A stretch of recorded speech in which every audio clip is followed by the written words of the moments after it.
Il existe une forme d'épuisement qui ne peut pas être soignée par le repos. Une fatigue silencieuse, invisible à l'extérieur mais terrible à l'intérieur, qui survient chaque fois que vous continuez à choisir les autres avant vous-même. Tu souris, aides, résous et fournis. Mais à la fin de la journée, vous avez l'impression que quelque chose d'important est négligé, vous-même. Combien de fois avez-vous répondu « oui » pour éviter de décevoir quelqu'un, même si cela signifie perdre votre paix? Combien de fois avez-vous remis à plus tard quelque chose que vous vouliez entreprendre par peur de paraître égoïste? Le fait est que le « plus tard » n'arrive jamais, et l'inquiétude ne disparaît jamais. Vous vous enfoncerez dans les responsabilités, les exigences et les attentes, jusqu'à devenir une autre personne dans la foule qui vit pour les autres en s'oubliant elle-même.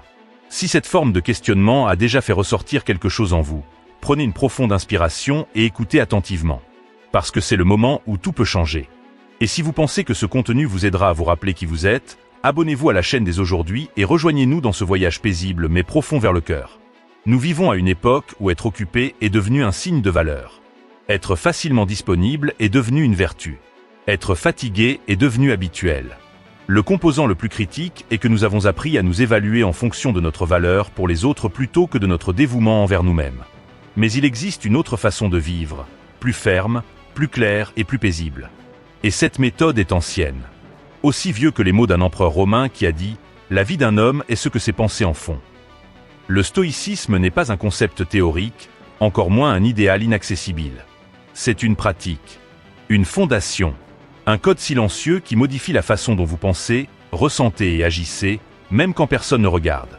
Et de cela, nous développerons progressivement une nouvelle compréhension. Comment se prioriser sans culpabilité, peur ou bruit. Parce qu'en fin de compte, personne ne vivra ta vie à ta place. Et si vous ne décidez pas maintenant qu'il est temps de vous mettre en premier, le monde continuera à vous placer en périphérie de vous-même. Avez-vous déjà remarqué à quel point il est simple de se perdre pour le bien d'un autre? La frontière entre la gentillesse et l'autonégation est étroite, et nous la franchissons souvent sans le vouloir. Cela commence par de simples gestes, une faveur ici, une concession là, jusqu'à ce que, progressivement, vous deveniez une figure mineure dans votre propre vie. Vos ambitions deviennent oubliées au milieu des besoins urgents des autres. Leurs priorités sont souvent reportées. Ce qui reste, c'est un corps qui fonctionne, mais une mentalité qui se sépare d'elle-même. La société loue ceux qui sont constamment disponibles. Et la tentation est là, on vous félicite pour avoir repoussé vos limites. On vous qualifie de bon professionnel, ami incroyable et partenaire idéal, mais à l'intérieur, une sensation étrange émerge. Un vide non identifié, mais il est lourd. Vous vous sentez occupé, mais vous ne vous sentez pas vivant. Vous croyez donner beaucoup, mais vous n'avez aucune idée de qui reçoit le reste. Les stoïciens voyaient clairement ce dilemme. Épictète a un jour remarqué que nul n'est libre s'il n'est pas maître de lui-même. Aujourd'hui, nous assistons à l'opposé. Des individus liés par des habitudes qu'ils n'ont pas choisies, des relations qui dévorent plus qu'elles ne nourrissent, et des obligations qui prennent plus qu'elles ne donnent. Ils vivent pour que tout fonctionne, sauf leur propre tranquillité. La négligence de soi ne se manifeste pas en un seul geste. C'est silencieux et cumulatif. C'est dans la déclaration « pas de problème » qui est faite avec une boule dans la gorge. Juste aujourd'hui, devient une règle. Accepter ce qui fait mal te permet d'éviter la confrontation. Mais combien de temps vas-tu encore te priver au nom d'une paix qui ne profite qu'aux autres? Même en tant qu'empereur, Marc Aurèle prenait le temps de réfléchir sur lui-même chaque jour. Dans son journal, il a souligné l'importance de vivre selon son propre caractère plutôt que selon ce que les autres anticipent. Et vous? Combien de votre emploi du temps vous appartient vraiment? Combien de décisions prenez-vous en fonction de ce que vous voulez plutôt que de ce que les autres attendent? Cela explique pourquoi la première étape est si difficile. Dire « non » pour la première fois. Arrêtez de répondre aux communications en dehors des heures de travail. Refusez une demande que vous accepteriez habituellement par habitude. La résistance va surgir. La culpabilité aussi. Mais le silence qui suit n'est pas le même. Ce n'est pas le vide, c'est l'espace. Un espace qui était auparavant occupé par le bruit des autres, mais qui peut maintenant être habité par vous. Il y a un moment, parfois silencieux, qui distingue la vie automatique de la vie consciente. Cela peut se produire au milieu d'une crise, dans le vide d'un dimanche soir, ou dans le choc d'une fatigue continue. C'est le moment où quelque chose en vous crie « assez ». Pas parce que tu es fatigué du monde, mais parce que tu en as assez de te perdre dedans. À ce stade, beaucoup de gens découvrent le stoïcisme. Pas comme une philosophie antique, mais comme un phare contemporain. Une boussole morale qui peut vous aider à retrouver votre propre axe. L'aspect le plus frappant de cette idéologie est qu'elle n'offre ni calme éternel ni bonheur perpétuel. Cela offre quelque chose de bien plus précieux. La clarté sur ce qui compte réellement, la force de dire non à tout ce qui vous en distrait, et la discipline de s'en tenir à cette décision chaque jour. Marc Aurèle a écrit un jour « Arrêtez de discuter de ce qu'un homme bon devrait être. Soyez en un ». Et cette phrase, lorsqu'elle est vraiment comprise, brise toute excuse. Parce que le chemin n'est plus externe, il ne dépend de la reconnaissance ou de la permission de personne. Cela commence de l'intérieur, au moment où vous décidez de vivre la vie qui vous appartient, pas celle qu'ils attendent de vous. Devenir sa propre priorité ne signifie pas tourner le dos au monde. Cela implique plutôt d'apprendre à aligner ce que vous donnez avec ce que vous avez. C'est comme renforcer les racines d'un arbre pour qu'il puisse supporter le poids des fruits. Cela implique de faire des choix plus conscients sur où vous investissez votre énergie, votre temps et votre attention, car ce sont vos 3 ressources les plus précieuses, toutes limitées. Les stoïciens croyaient que la bonne vie est celle vécue en accord avec la nature, mais cette nature ne fait pas référence aux arbres ou au ciel. Elle fait référence à votre essence, à votre cœur, et lorsque vous vivez loin de cela, tout commence à se désaligner. Le corps tombe malade, l'esprit s'agite, et les décisions se perdent dans des justifications. Le changement commence par de petits pas. Se réveiller un peu plus tôt pour réfléchir, rejeter les engagements qui ne sont pas en accord avec vos valeurs, ressusciter une pratique que vous avez abandonnée par manque de temps, mais qui, au fond, était un manque de priorité. C'est au cours de ce processus que vous commencez à vous écouter, et plus vous le faites, moins vous acceptez ce qui vous diminue. Épictète a dit que personne ne peut vous nuire sans votre consentement, et cela inclut vous-même. Lorsque vous vous trahissez pour plaire aux autres ou que vous vous ignorez pour maintenir la paix extérieure, vous donnez ce consentement. Cependant, lorsque vous décidez de prendre le contrôle de votre propre vie, quelque chose change. La force qui était autrefois dépensée pour survivre commence à être utilisée pour construire. C'est le véritable éveil stoïcien. Pas une montée d'émotions, mais un choix solide, répété jour après jour, de vivre avec le présent, la vérité et l'autonomie. Vous n'avez pas besoin de changer le monde entier. Il vous suffit de changer la perspective à partir de laquelle vous y fonctionnez. Aujourd'hui, plus que jamais, votre attention est l'actif le plus disputé sur la planète. Les plateformes, les marques, les gens et les notifications se battent tout le temps pour capturer des secondes de votre esprit. Et la partie la plus effrayante, c'est qu'ils gagnent. Vous vous asseyez pour travailler et, en quelques minutes, vous êtes coincé sur un onglet aléatoire. Vous ouvrez votre téléphone pour répondre à un message, et sans vous en rendre compte, vous avez déjà passé 20 minutes à faire défiler un réseau social. Le temps passe, et vous ne vous en êtes même pas rendu compte. Selon Épictète, lorsque vous vous laissez distraire, vous permettez aux forces extérieures de déterminer votre direction, ce qui n'est pas seulement une perte de productivité, mais aussi une perte d'autonomie. Les stoïciens, qui n'étaient pas familiers avec Instagram, comprenaient exactement ce que cela signifiait de perdre son focus. Ils comparaient un esprit dispersé à un soldat sans commandement, vulnérable, réactif et facilement manipulable. La première étape pour changer cela est de reconnaître que le problème n'est pas la quantité d'informations que vous consommez, mais plutôt la qualité de ces informations et la fréquence à laquelle vous les consommez. Chaque distraction a un coût, et chaque clic, interruption et changement de tâche fragmente votre présence et vous éloigne de ce qui compte vraiment. Vous commencez la journée avec un objectif clair et terminez avec ce sentiment étrange d'avoir été occupé mais de n'avoir fait aucun progrès. Les stoïciens appelaient cet état de distraction apathie mal dirigée. Une âme agitée par ce qui n'a aucune valeur tout en ignorant ce qui est essentiel. Pour éviter cela, ils pratiquaient une forme de présence radicale. Décidez consciemment ce qui mérite votre attention et ce qui doit être écarté. Cela peut sembler simple, mais c'est l'une des décisions les plus transformatrices que vous puissiez prendre. Commencez par étudier votre propre comportement. Qu'est-ce qui vous distrait? Quand votre esprit est-il le plus vulnérable et quels stimuli volent votre concentration? Ce type d'observation est déjà une forme d'entraînement stoïque, car vous ne pouvez modifier que ce que vous pouvez percevoir. Créez des barrières conscientes en désactivant les notifications inutiles, en programmant des moments spécifiques pour consulter les réseaux sociaux et en séparant des plages horaires pour des tâches profondes sans interruption. L'esprit, comme tout muscle, s'adapte aux stimuli, et si vous entraînez votre concentration, elle se développe. Cependant, si vous nourrissez la distraction, elle vous engloutira tout entier. Sénèque a dit un jour, « Rien n'est plus déplorable que d'être très occupé par des choses inutiles. » Et ce qu'il a dit dans l'Empire romain est encore plus pertinent aujourd'hui. Nous sommes hyper connectés, mais déconnectés de nous-mêmes. Nous savons tout ce qui se passe dans le monde, mais nous ignorons ce qui se passe dans nos propres têtes. Le stoïcisme nous enseigne à cultiver un regard stable, un esprit qui ne se disperse pas au moindre stimulus, et une pensée qui ne se plie pas face à la distraction. Retrouver votre attention signifie retrouver le contrôle de votre propre parcours, car tant que votre esprit est à la dérive, vos journées le seront aussi. Voici le nouveau courage. protéger votre esprit du bruit et décider chaque jour où mettre votre énergie. Le temps est la seule ressource qui ne peut pas être achetée, économisée ou stockée, et c'est ce que la plupart des gens gaspillent le plus. Nous pouvons perdre de l'argent, nous pouvons perdre des objets, nous pouvons perdre des personnes, et nous pouvons recommencer. Mais le temps est la seule chose qui ne peut pas être achetée, économisée ou stockée. Nous échangeons progressivement la vie contre des miettes d'occupation, que ce soit par des distractions déguisées en repos, des engagements qui n'édifient pas, ou des conversations qui n'apportent aucune valeur. Sénèque, dans sa lettre à Lucilius, était direct. Les gens sont économes avec leurs biens, mais pas avec leur temps. Ils sont avares d'argent, mais gaspillent les heures comme si elles étaient infinies. Cette phrase, écrite il y a 2000 ans, résonne encore plus puissamment aujourd'hui. Parce qu'aujourd'hui, le temps n'est pas seulement dépensé.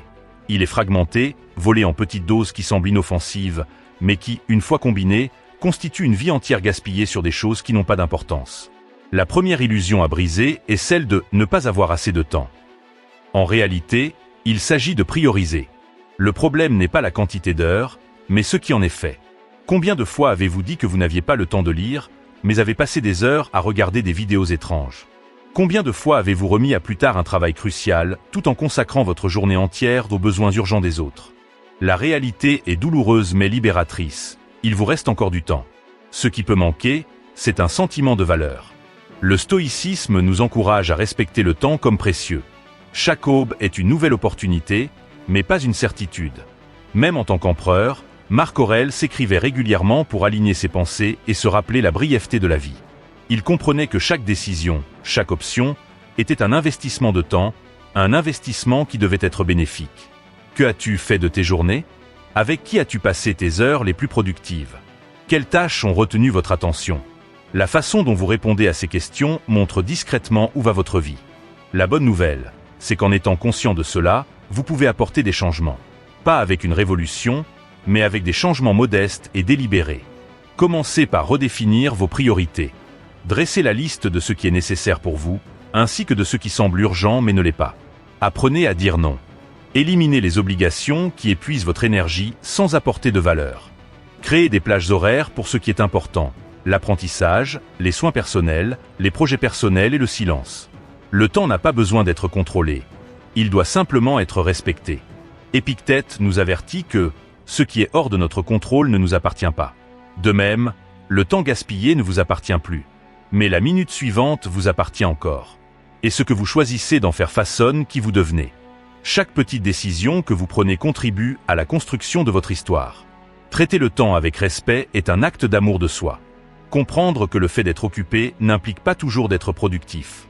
C'est rejeter l'idée que la productivité se mesure à éteindre des flammes.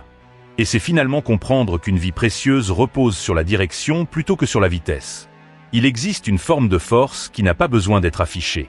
Elle ne se déclare pas, ne fait pas de bruit, et ne cherche pas d'applaudissements. Elle construit simplement, en silence. À une époque où tout est partagé, chaque mouvement est documenté, et chaque petite réalisation est considérée comme du contenu. Choisir le silence est un acte révolutionnaire. Et très stoïque. Nous vivons à une époque où la visibilité a été confondue avec le succès. On démontre plus qu'on ne fait. Avant de commencer, on a une longue conversation. Et, sans nous en rendre compte, nous révélons nos intentions les plus privées au monde, cherchant l'approbation même avant d'avoir des résultats. C'est plus qu'une simple vanité, c'est un danger. Parce que plus vous parlez de ce qui est encore en développement, plus vous êtes ouvert à la critique, à la comparaison et à la procrastination. Léonard de Vinci a un jour observé que l'ostentation est la monnaie de ceux qui ont peu à offrir. Les stoïciens l'ont reconnu il y a des siècles. Ils comprenaient que le véritable pouvoir résidait dans l'action et non dans l'apparence. Épictète nous a instruit d'être comme des athlètes en entraînement, concentrés sur la tâche, disciplinés dans la routine et indifférents au public. Parce que ce qui est en jeu, ce n'est pas l'image que vous présentez, mais la force de ce que vous faites quand personne ne regarde. Le silence n'implique pas l'absence d'ambition. Il faut de la maturité pour reconnaître que le moment approprié pour parler est après avoir agi. Quand vous gardez vos plans pour vous, vous protégez votre énergie. Quand vous évitez de parler trop tôt, vous pouvez tenir votre engagement à agir. C'est comme un architecte qui n'a pas besoin de décrire chaque élément d'une structure tant que les fondations ne sont pas terminées. Il comprend ce qu'il fait. Et c'est tout. Cette tranquillité a également un avantage psychologique. Elle vous protège de l'expérience de la dopamine vide de l'approbation précoce. Quand vous parlez trop de ce que vous voulez faire, le cerveau se sent récompensé, comme s'il l'avait déjà accompli. Cela diminue votre véritable motivation à performer. Les éloges prématurés éliminent l'urgence de la pratique. Et progressivement, vous devenez quelqu'un qui a beaucoup de projets, mais qui en réalise très peu. Le stoïcisme nous encourage à renverser la situation. Selon Sénèque, l'homme qui vit pour lui-même est véritablement libre. Vivre pour soi-même n'implique pas l'égoïsme, mais plutôt une direction intérieure. Il agit sans avoir besoin d'un public, et il œuvre pour la valeur de ce qui est créé plutôt que pour l'attention que cela peut apporter. Cela n'implique pas l'isolement, mais plutôt une prise de conscience que tout ne doit pas être partagé pour être précieux. En pratique, cela pourrait commencer par quelque chose de basique. Un objectif que vous poursuivrez en silence. Vous développez une nouvelle habitude que vous gardez pour vous. Un projet qui se développe à l'intérieur avant de faire surface à l'extérieur. Il n'y a pas d'urgence. Il n'est pas nécessaire d'applaudir. Il n'y a que la cohérence, la clarté et la concentration. Et quand les résultats arrivent, comme ils le font toujours lorsque le travail est réel, il n'y a pas besoin d'explication. Vous n'avez rien à justifier. Parce que l'altération extérieure ne reflètera que la discipline invisible. Le monde verra ce que vous avez créé. Cependant, seul vous comprendrez le prix que vous avez payé en silence pour y arriver. Vous pouvez avoir les meilleures habitudes, la routine la plus rigide et les objectifs les plus précis. Cependant, si le monde qui vous entoure vous épuise continuellement, tout finira par se désintégrer. Parce que personne n'est à l'abri de l'environnement dans lequel il vit. Les personnes avec qui vous vous associez ont un impact graduel, subtil, mais profond sur vous. Et la partie la plus risquée, c'est que vous ne le remarquez pas avant qu'il ne soit trop tard. Sénèque a remarqué « Choisissez vos amis comme vous choisissez votre nourriture. Tout ce qui semble agréable n'est pas bon pour vous. » Cette phrase, aussi simple qu'elle soit perspicace, montre un fait que beaucoup de gens évitent de confronter. Votre cercle social façonne votre personnalité, même si vous croyez avoir un contrôle total. Vous absorbez des habitudes, héritez de croyances et répétez des schémas. Et si vous êtes entouré de personnes négatives, absurdes et de qualité inférieure, peu importe combien vous essayez, vous serez entraîné sur le même chemin. Ce n'est pas un jugement. C'est de la physique émotionnelle. C'est comme essayer de courir avec un élastique attaché autour du dos. Vous essayez d'avancer, mais quelque chose vous retient. C'est pourquoi les stoïciens étaient exigeants quant à ceux qui laissaient entrer dans leur espace personnel. Épictète a déclaré que l'avancement spirituel nécessite de la vigilance, ce qui implique de contrôler qui a accès à votre temps, vos pensées et votre tranquillité. Commencez par observer ce qui arrive à votre énergie après certaines expériences. Vous sentez-vous léger ou lourd? Plus clair ou plus confus? Vous sentez-vous plus énergisé ou épuisé? Ces réponses ne mentent pas. Ils montrent où il y a véritablement un échange versus où il n'y a que de l'usure déguisée en cohabitation. Et il ne s'agit pas de vivre avec des gens parfaits. Il s'agit d'être parmi des personnes qui te soutiennent, te confrontent avec honnêteté et t'inspirent sans rivaliser. Vous n'avez pas besoin d'acclamation continue. Vous avez besoin d'une présence authentique, de personnes qui respectent vos limites, célèbrent vos accomplissements sans jalousie et marchent à vos côtés même lorsqu'il n'y a ni scène ni public. Pour progresser, il est souvent important de se libérer de certaines connexions. Et ça fait mal. Parce que nous sommes entraînés à continuer les relations par habitude ou par loyauté mal placée. Cependant, le stoïcisme souligne qu'aucune croissance ne se produit sans élagage. Tout comme un arbre doit être taillé pour produire des fruits frais, vous devez de même faire de la place pour que le nouveau entre. Et à mesure que cet espace s'ouvre, quelque chose de remarquable se produit. Vous commencez à attirer d'autres cerveaux, de l'énergie et des idées. Des gens en quête de vérité et de clarté. Des gens qui n'ont peut-être pas les mêmes croyances, mais qui partagent un désir d'amélioration. Et ensemble, vous cultivez une atmosphère riche dans laquelle chacun enrichit l'autre sans dépendance, vanité ou bruit. Souvenez-vous que ce que vous tolérez dans votre environnement définit qui vous devenez à l'intérieur. Lorsque vous reconnaissez cela, vous savez que l'environnement est plus qu'un simple décor. C'est une influence. Et que si vous voulez protéger votre intellect, votre discipline et votre calme, vous devez prendre des décisions. Certaines simples. D'autres sont inévitablement difficiles. Mais tout est essentiel. Visualisez votre esprit comme une station de travail. Considérez ce bureau entièrement rempli de papier, d'objets sans valeur et de fragments d'articles qui auraient dû être jetés depuis longtemps. Même un simple stylo se perd dans ce désordre. C'est ainsi que pense quelqu'un qui rassemble tout. Des idées désorganisées, des peurs héritées, les opinions des autres, des connaissances inutiles et du bruit. Il y a beaucoup de choses. Il y a peu de clarté. Le monde ne demande plus d'attention, il l'exige. Nous sommes nourris de données, de gros titres, de notifications, de communication et de stimulation. Chaque jour, Des centaines de voix se disputent le centre de notre attention. La majorité d'entre elles ne construisent rien du tout. Pire encore, cela prend simplement de la place. Et c'est cet espace occupé par la distraction, l'excès et l'inquiétude qui peut être réaffecté à l'introspection, à la créativité et au calme. Les stoïciens ont compris cela bien avant l'ère numérique. En s'écrivant à lui-même, Marc Aurèle utilisait ses méditations pour ordonner ses propres idées. Il comprenait qu'un esprit agité est comme une mer tumultueuse, on ne peut pas voir le fond. Si vous ne pouvez pas voir le fond, vous êtes perdu. C'est pourquoi la clarté est l'une des caractéristiques silencieuses les plus efficaces à acquérir. Et cela commence par le néant. Le minimalisme mental consiste à avoir les bonnes pensées, pas seulement à en avoir moins. Ceux qui construisent, soutiennent et renforcent. Pour les atteindre, vous devez apprendre à filtrer. Ne pas tout absorber. N'ayez pas d'opinion sur tout. Ne porte pas tout. Le silence confère une certaine forme de pouvoir. Une clarté qui n'apparaît qu'après que la cacophonie se soit arrêtée. Épictète a déclaré « Ce n'est pas ce qui t'arrive qui te dérange, mais ton jugement à ce sujet. » Et beaucoup de ces jugements ne sont même pas les vôtres. Ils ont été implantés, répétés et acceptés sans questionnement. Ce sont des habitudes mentales héritées, des récits obsolètes et des préoccupations non résolues. Quand vous faites une pause, observez et questionnez, vous commencez à vous vider. Vous commencez à décider ce qui reste. En réalité, adopter cette idée nécessite de l'intention. Tout d'abord, réduisez votre consommation de choses sans importance. Vous n'avez pas besoin de tout savoir, d'avoir un avis sur tout ou de répondre à tout. Deuxièmement, faites de vraies pauses. Des moments sans stimulus, sans écran et sans bruit. Juste vous et vos idées. Au début, cela peut être désagréable. Mais plus tard, on se sent libéré. Troisièmement, écrivez. Pas pour publier. Pour clarifier. Écrivez ce qui pollue vos pensées, ce qui a capté votre attention et ce dont vous devez vous débarrasser.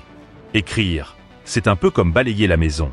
Cela n'affecte pas la structure, mais cela modifie la façon dont vous utilisez l'espace. Enfin, apprenez à vous déconnecter sans culpabilité. Tous les courriels ne nécessitent pas une réponse rapide. Tous les messages ne nécessitent pas d'urgence. Toutes les nouvelles ne doivent pas être lues. Une connaissance excessive offre un sentiment de contrôle, mais elle mène simplement à la confusion. Et un esprit confus est un esprit vulnérable. Vulnérable aux distractions, aux impulsions et aux mauvais jugements. Les stoïciens désiraient la simplicité tant dans les objets que dans l'esprit. Et c'est cette simplicité qui libère. Cela restaure votre capacité à penser profondément. Prenez des décisions réfléchies. D'être totalement présent où que vous soyez. Parce qu'un esprit trop chargé ne vit pas. Il endure seulement. Grandir est une réalité douloureuse que personne ne veut entendre, mais que tout le monde doit affronter. Il est difficile de se lever tôt quand ton corps réclame plus de sommeil.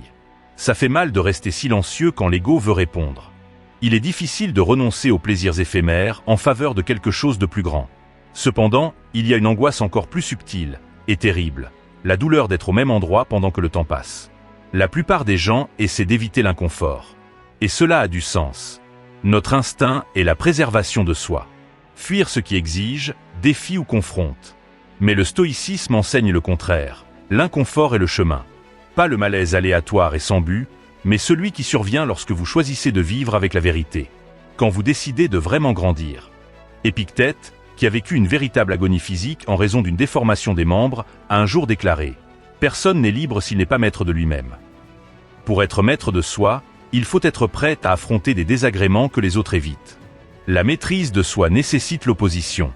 Il n'y a pas de clarté sans immobilité. Il n'y a pas de progrès sans résignation. L'inconfort sert de terreau pour les grandes transformations. Considérez les événements qui ont eu le plus d'impact sur votre vie. Était-ce quand les choses étaient faciles? Ou était-ce lorsque vous étiez mis au défi, pressé ou poussé au-delà de votre zone de confort? La perte, la catastrophe, la mauvaise évaluation et l'échec, là où la plupart se désintègrent, ont révélé des forces que vous ne saviez même pas exister. Marc Aurèle, pendant ses batailles en tant qu'empereur, a écrit « L'obstacle sur le chemin n'entrave pas l'action ». Cela devient l'action elle-même. Cette idée change tout. Ce qui semble être un obstacle peut être exactement ce qui te façonne. L'inconfort, lorsqu'il est embrassé avec un but, se transforme en outil. Il révèle vos limites, mais il montre aussi où vous devez grandir. En pratique, cela signifie dire oui à ce qui vous met au défi, même si cela vous met mal à l'aise, commencer une conversation difficile, demander de l'aide, admettre que vous ne savez pas, réessayer, écouter les critiques sans se fermer, et accepter la responsabilité sans chercher à blâmer. Le stoïque ne cherche pas la souffrance. Au contraire, il comprend qu'éviter tout inconfort condamne à une vie superficielle, qui peut être confortable à l'extérieur mais insupportable à l'intérieur, car la croissance que vous évitez aujourd'hui deviendra la frustration qui vous hantera demain. Si tu veux de la force, cherche le poids. Si tu veux de la fermeté, confronte la confusion. Si tu veux du savoir, fais face à l'incertitude. Le chemin n'a jamais été facile. C'était toujours la décision difficile, prise en pleine conscience, et ce choix est fait chaque jour. Il y a un type d'inconfort qui te fatigue mais ne te construit pas, mais il y en a un autre qui exige, dérange et te met au défi, et à la fin te transforme. Ce malaise est votre boussole, et s'il est présent, c'est un signe que vous êtes sur la bonne voie. Si vous n'êtes pas mal à l'aise, vous n'évoluez probablement pas.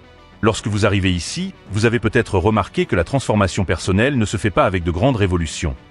Elle ne crie pas, elle ne se vante pas, elle ne mendie pas d'attention. Le véritable changement est silencieux.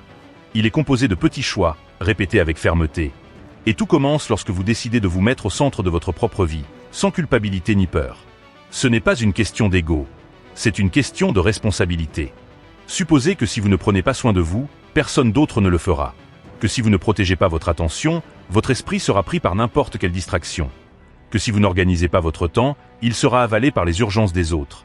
Et que si vous ne fixez pas de limites, vous serez toujours submergé par les désirs des autres. Le stoïcisme ne vient pas pour vous rendre froid ou inapprochable. Il vient plutôt pour vous rappeler que, même lorsque tout autour de vous semble instable, il y a un endroit où vous régnez encore. Vos pensées, vos choix, votre attitude envers la vie. C'est dans cet espace que votre véritable force émerge. Peut-être que personne ne remarquera immédiatement votre changement. Peut-être qu'ils le trouveront même étrange. Après tout, nous vivons à une époque où être occupé est un symbole de statut, où plaire à tout le monde est un signe de vertu, et où penser différemment est perçu comme une déviation. Mais, progressivement, les fruits apparaissent. Un esprit plus léger, un regard plus stable, un corps plus présent, et une routine qui vous ressemble davantage. La meilleure vengeance est d'être différent de celui qui a causé le tort, écrivait Marc Aurèle. Dans ce contexte, être différent signifie devenir entier, non pas confronter le monde. C'est vivre avec conscience au lieu de réactivité, construire une paix qui ne dépend de rien d'extérieur, utiliser l'inconfort comme boussole, le silence comme bouclier, et la clarté comme arme. Le voyage de retour vers soi-même est le plus long, le plus difficile et le plus vital de tous. Si ce contenu a déclenché quelque chose en vous, un doute, un inconfort ou un désir de changement, continuez à lire car le voyage est loin d'être terminé.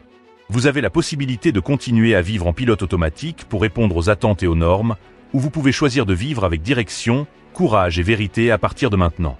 La décision a toujours été la vôtre.